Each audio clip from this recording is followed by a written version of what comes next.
Hello मेरे प्यारे बच्चों, आज की ये वीडियो है हमारे क्लास 12th के स्टूडेंट्स के लिए, जिसमें हम कवर करने वाले हैं अपना इशू ऑफ डिबेंचर्स का पूरा चैप्टर। बहुत अच्छे से सारे कॉन्सेप्ट्स आपको अच्छे से समझाऊंगा और आपको एंड में बताऊंगा कौन कौन से इंपॉर्टेंट क्वेश्चंस आपको इस चैप्टर के ज़रूर करने चाहिए अपनी तैयारी के लिए।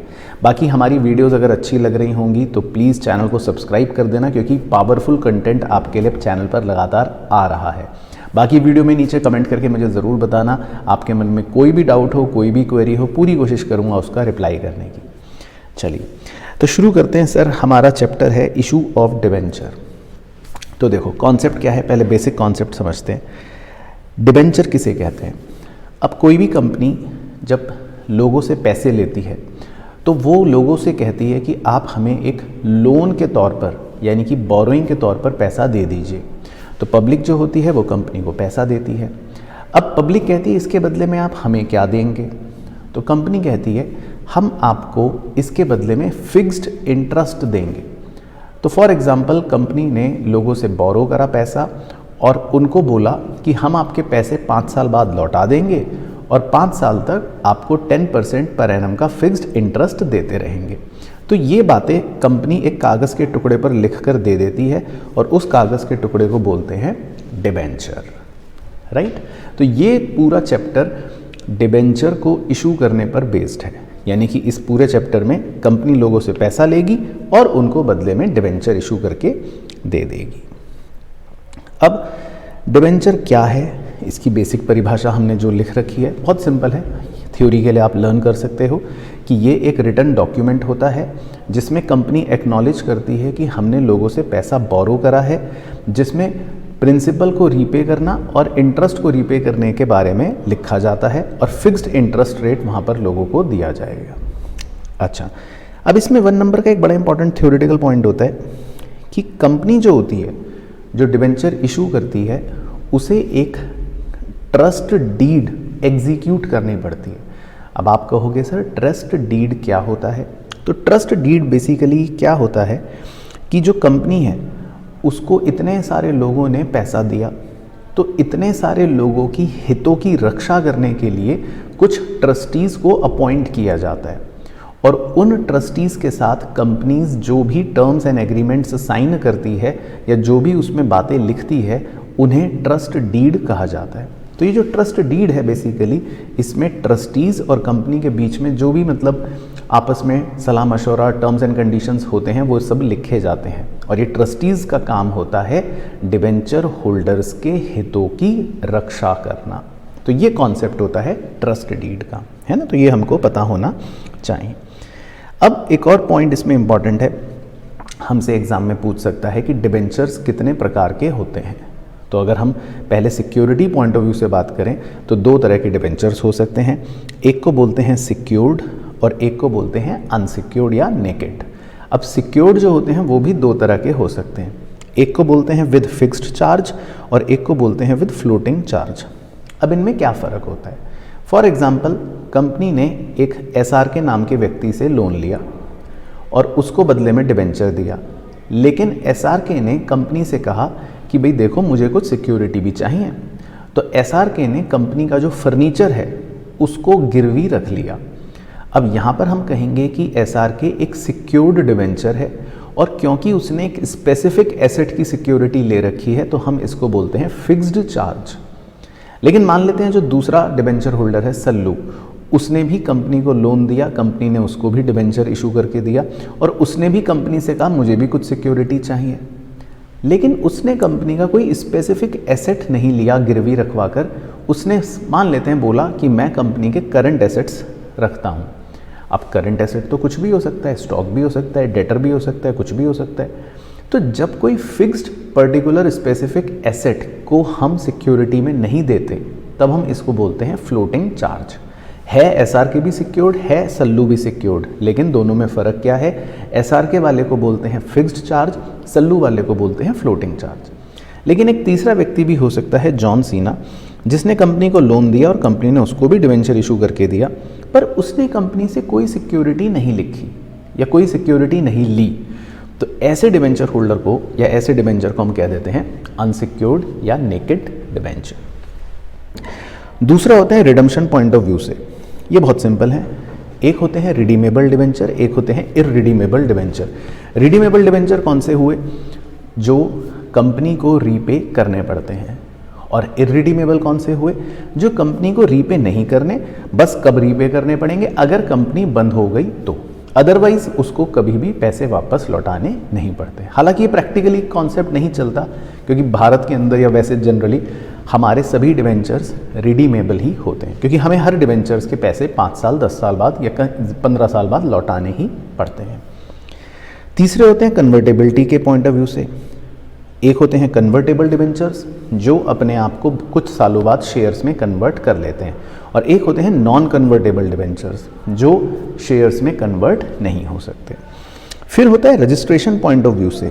ये बड़ा इंटरेस्टिंग होता है। एक को बोलते हैं रजिस्टर्ड डिबेंचर और एक को बोलते हैं बियरर डिबेंचर।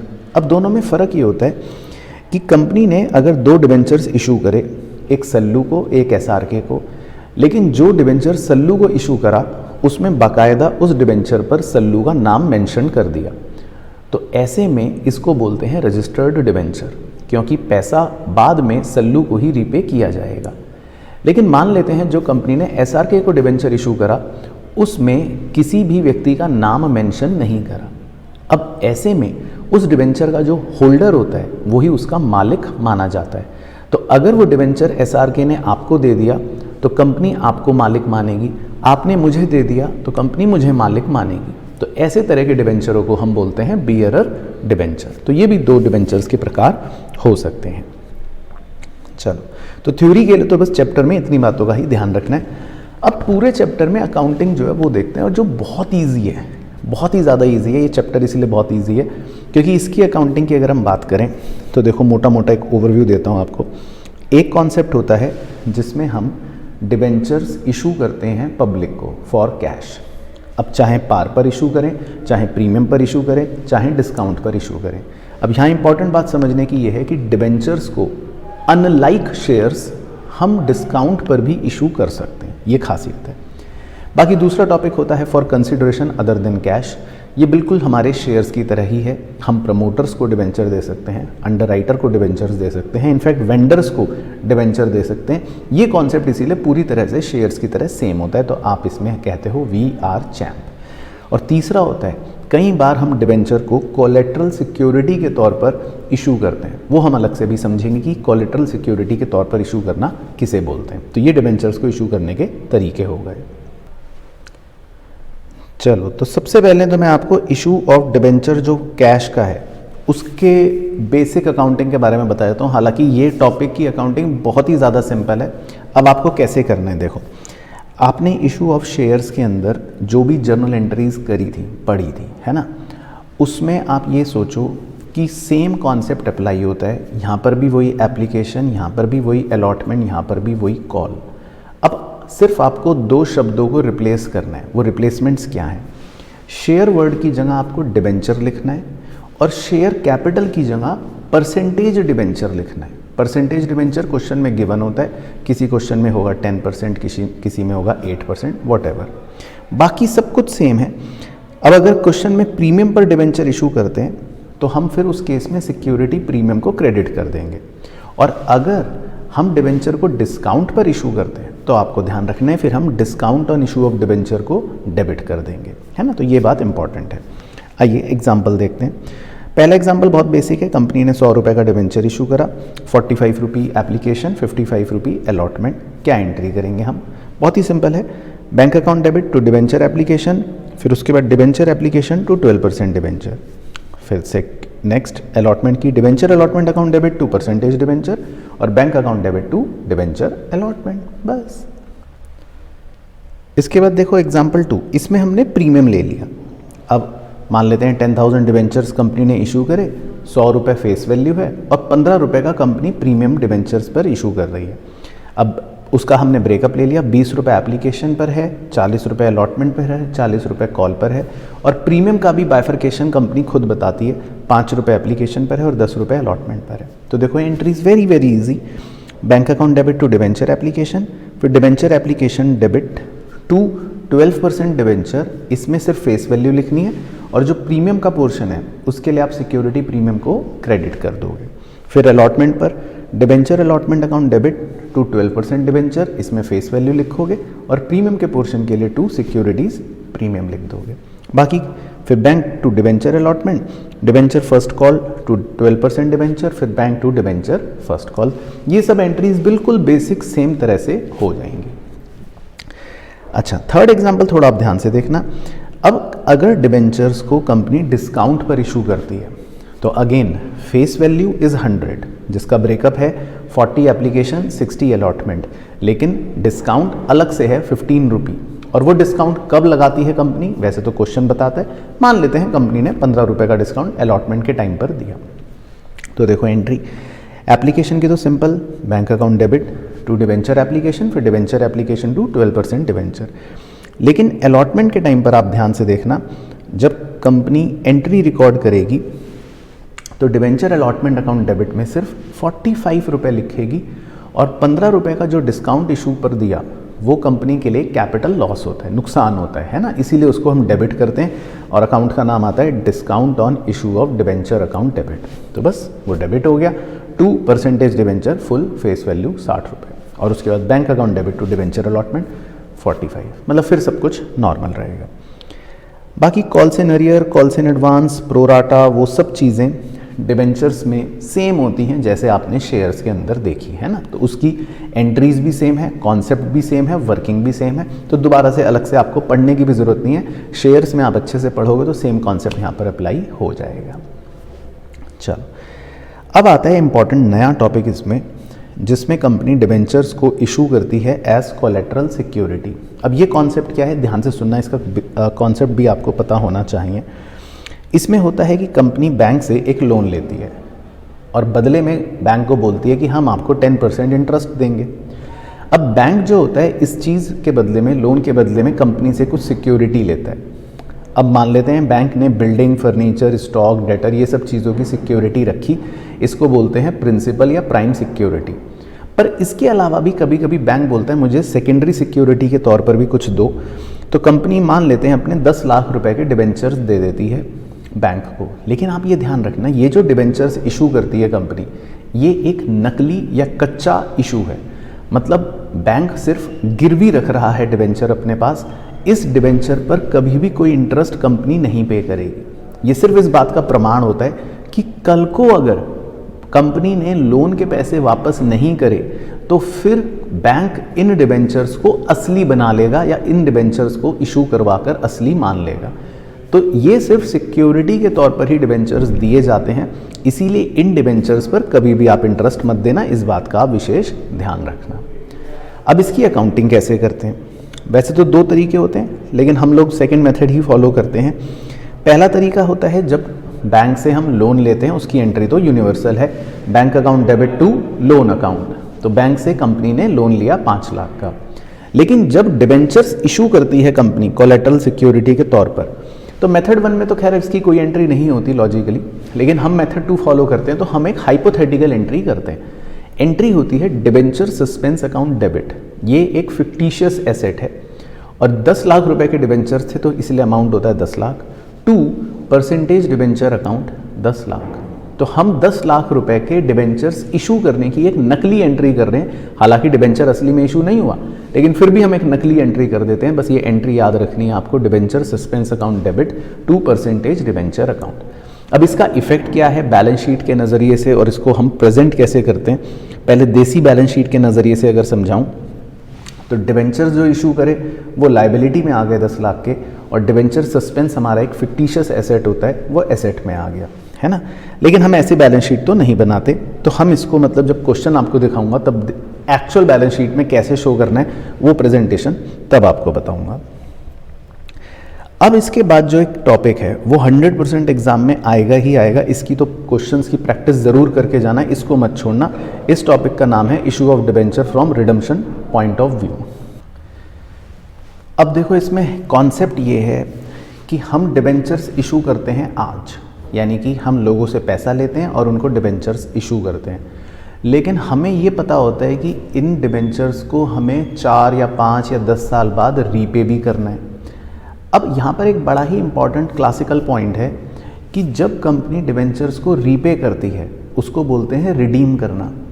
तो वो उस समय लोगों को या तो 100 रुपये का डिबेंचर है तो 100 रुपये ही वापस कर सकती है, जिसको बोलते हैं रिडम्पशन एट पार। वो तो नॉर्मल बात है। लेकिन कभी कभी बहुत ही यूनिक चीज़ होती है कि कंपनी कहती है कि डिबेंचर्स तो 100 रुपये का है, लेकिन जब हम आपको रीपे करेंगे, वापस करेंगे पैसा, तो 110 करेंगे या 105 करेंगे या 120 करेंगे। मतलब कि वो लोगों को 100 रुपये के डिबेंचर्स के बदले में एक्स्ट्रा पैसे बाद में रीपे करती है। इस बात को बोलते हैं रिडम्पशन एट प्रीमियम। तो अकाउंटिंग हमें लेकिन इस बात की आज ही करनी पड़ती है। तो बड़ा ही इंटरेस्टिंग एक व्यू पॉइंट बन जाता है कि कंपनी कभी कभी 100 रुपये का डिबेंचर इशू करती है, लेकिन लोगों को कहती है कि हम आपको जब रीपे करेंगे तो एक्स्ट्रा पैसे देंगे। तो ये जो एक्स्ट्रा पैसे दिए जा रहे हैं इसकी क्या अकाउंटिंग है, बस यही हमें समझना है। तो देखो, डिबेंचर इशू करना तो नॉर्मल है।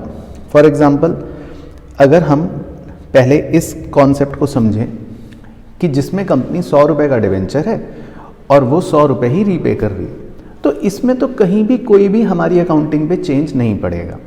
अब चाहे डिबेंचर हमने पार पर इशू करा हो 100 रुपये पर, या हमने प्रीमियम पर इशू करा हो 120 रुपये पर, या हमने डिस्काउंट पर इशू करा हो 90 रुपये पर, हमारी अकाउंटिंग बिल्कुल सेम रहेगी, कहीं कोई फ़र्क ही नहीं पड़ेगा। मतलब और डेमो दिखा देता हूँ।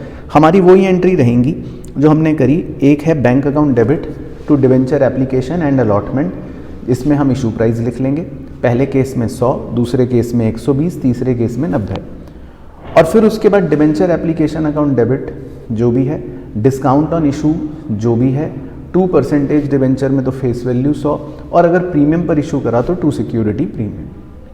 तो मतलब सोचो, अगर कंपनी डिस्काउंट पर या प्रीमियम पर या पार पर डिबेंचर इशू कर रही है तो हमारी अकाउंटिंग एंट्रियां सेम रहती हैं, कहीं भी कोई चेंज नहीं होता, क्योंकि कंपनी रीपेमेंट के टाइम पर 100 रुपये ही वापस कर रही है, तो हमें कुछ भी एक्स्ट्रा नहीं करना। लेकिन अब कॉन्सेप्चुअली सोचते हैं, सेकंड केस में जब कंपनी एक्स्ट्रा पैसे देना चाह रही है, तो आप ऐसे सोचो कि हम यहाँ खड़े हैं अभी और सोच रहे हैं कि यार 5 साल बाद मैं एक्स्ट्रा पैसे दूंगा। तो ये जो 5 साल बाद मुझे एक्स्ट्रा पैसे देने हैं, इसकी अकाउंटिंग आज क्या करूं? अब एक एंगल तो है कि ये मेरा नुकसान है, मैं एक्स्ट्रा पैसे दे रहा हूँ, मेरा दिमाग खराब है। एक एंगल तो है नुकसान है, और दूसरा एस्पेक्ट ये है, दूसरा एंगल ये है कि यार 5 साल बाद पैसे देने पड़ेंगे, तो ये मेरी एक नॉन करंट लाइबिलिटी भी क्रिएट हो रही है।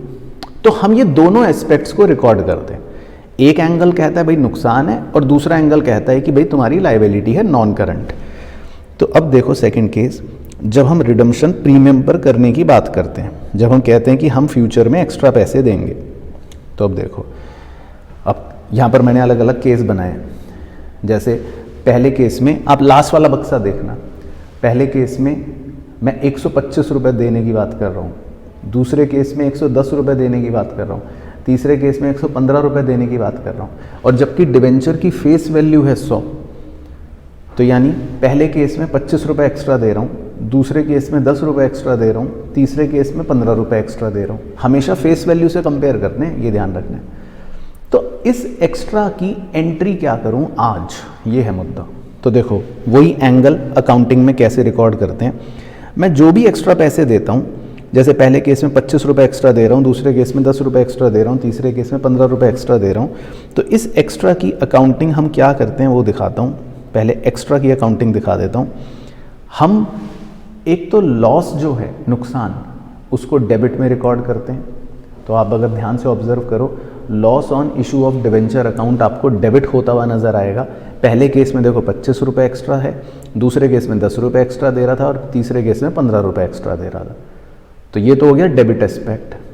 और क्रेडिट में क्योंकि नॉन करंट लाइबिलिटी क्रिएट करनी है, तो मैं क्रेडिट में इस नॉन करंट लाइबिलिटी का नाम लिखता हूँ प्रीमियम ऑन रिडम्पशन। तो ये एक नॉन करंट लाइबिलिटी क्रिएट हो गई। अमाउंट सेम होता है, 25 रुपये, फिर 10 रुपये, फिर 15 रुपये। बाकी एंट्री सेम है। देखो, बाकी जो ब्लैक कलर से एंट्रीज लिखी हैं वो 100% सेम है। Bank account debit to debenture application and allotment, उसमें इशू प्राइस आएगा। फिर debenture application and allotment account debit, discount पर इशू करोगे तो रेड कलर से डिस्काउंट आ जाएगा, और प्रीमियम पर इशू करोगे तो ये ब्लू कलर से प्रीमियम आ जाएगा। वो तो सेम रहेगा। लेकिन जो एक्स्ट्रा पैसे आप दे रहे हो वो पीली और नीली पट्टी में आप देखो कि वो एक्स्ट्रा मनी के लिए बस हमें इस बात का एक्स्ट्रा ध्यान रखना है बस। तो ये हमारा कॉन्सेप्ट होता है। बाकी इसमें एक बड़ा ही स्पेशल चीज़ होती है, वो आपको समझा देता हूँ। ये देखो कि जो हम एक्स्ट्रा पैसे देते हैं उसका डेबिट एस्पेक्ट समझ लो एक कैपिटल लॉस है तो वो डेबिट हो रहा है, और क्रेडिट एस्पेक्ट एक नॉन करंट लाइबिलिटी है तो वो क्रेडिट हो रही है बस। तो एक्स्ट्रा पैसे को रिकॉर्ड करने के लिए अलग से डेबिट क्रेडिट चिपकाना है, बाकी सब कुछ सेम रहता है।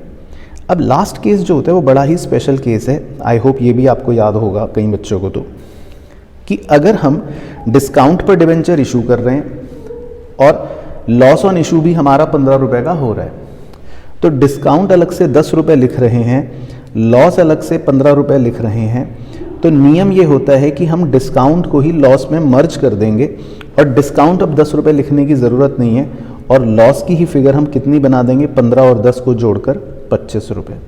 तो ये आप करना ज़रूर ध्यान रखना। ये सिर्फ तभी होगा अगर डिस्काउंट और लॉस दोनों डेबिट हो रहे हैं, तब उस केस में हम डिस्काउंट को हटाकर उसको लॉस के अंदर ही मर्ज कर देना। ठीक है, तो इस कॉन्सेप्ट के क्वेश्चन ज़रूर प्रैक्टिस करना, देखो एग्जाम में आएगा ही आएगा, बहुत इंपॉर्टेंट है।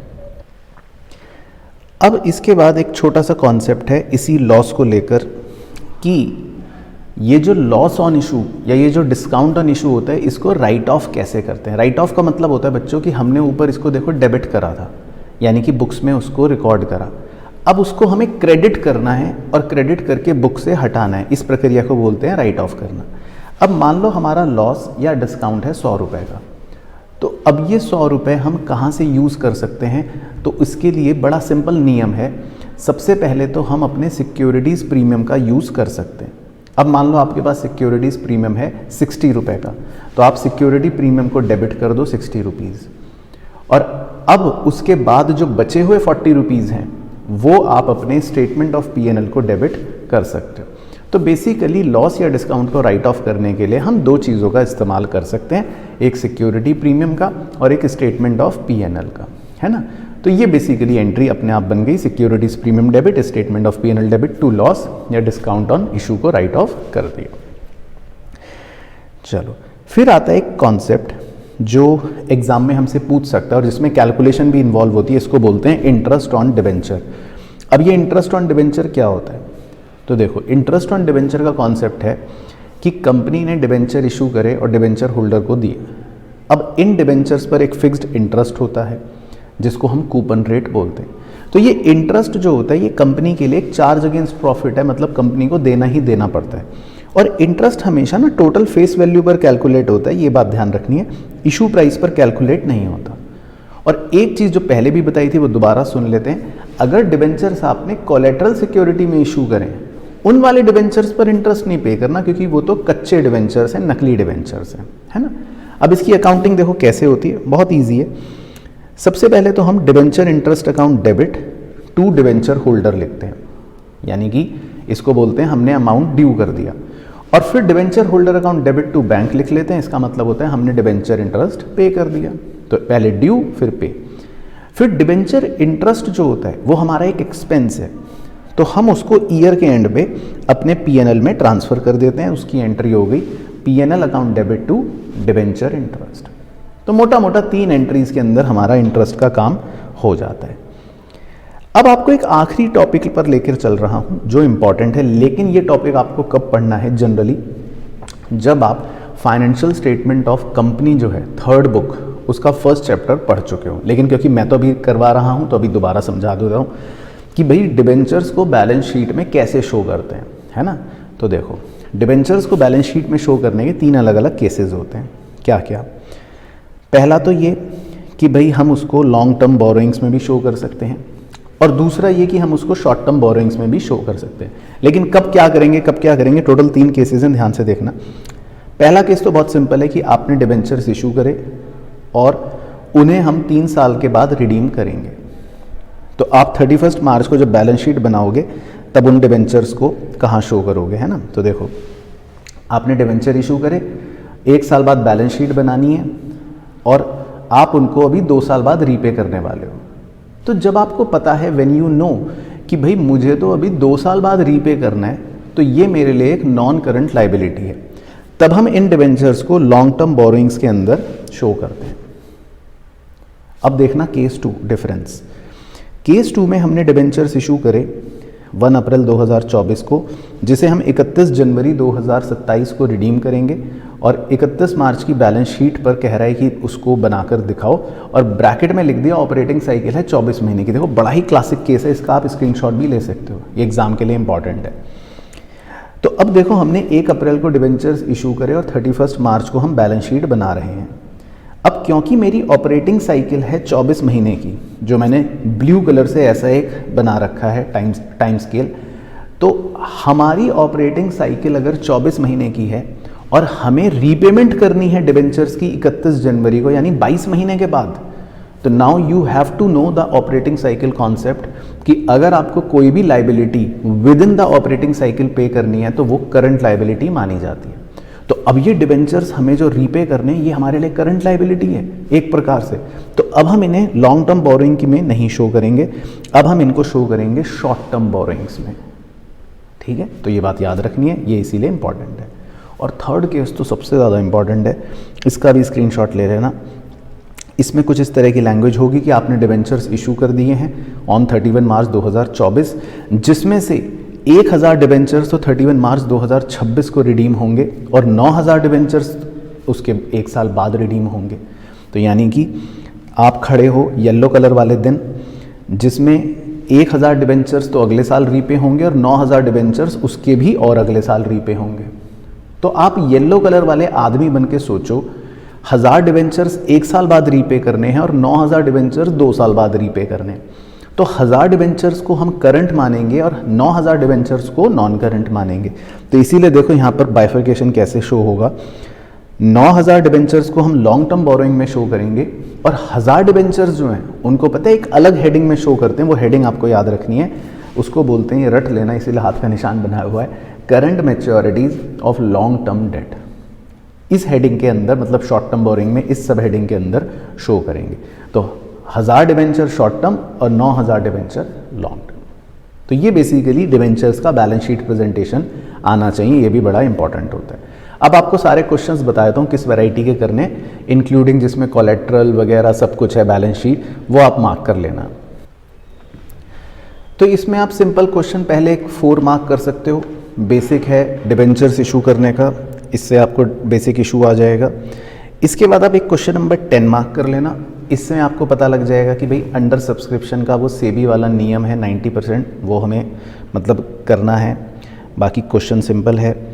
उसके बाद आप एक मार्क कर लेना क्वेश्चन 11, इसमें लमसम में सारे पैसे मंगवाए हैं और डिस्काउंट पर डिबेंचर्स को इशू करा है, PYQ क्वेश्चन भी है, तो वो भी आपको क्लियर हो जाएगा, अच्छा क्वेश्चन है। उसके बाद क्वेश्चन नंबर 17 में प्रमोटर्स वाला कॉन्सेप्ट है, सिंपल क्वेश्चन है। क्वेश्चन नंबर 19 में आपका वेंडर वाला क्वेश्चन है, जिसमें हमने एक बिजनेस खरीदा और फिर वेंडर को डिबेंचर्स इशू कर दिए, वो आप मार्क कर लेते हैं। उसके बाद क्वेश्चन नंबर 26, ये भी एक CBSE का सैम्पल पेपर क्वेश्चन है और वेंडर वाले कॉन्सेप्ट पर बेस्ड है, ये भी सिंपल क्वेश्चन है, आप मार्क कर लेना। उसके बाद देखो ये 33 क्वेश्चन आप देख भी लो और मार्क भी कर लो।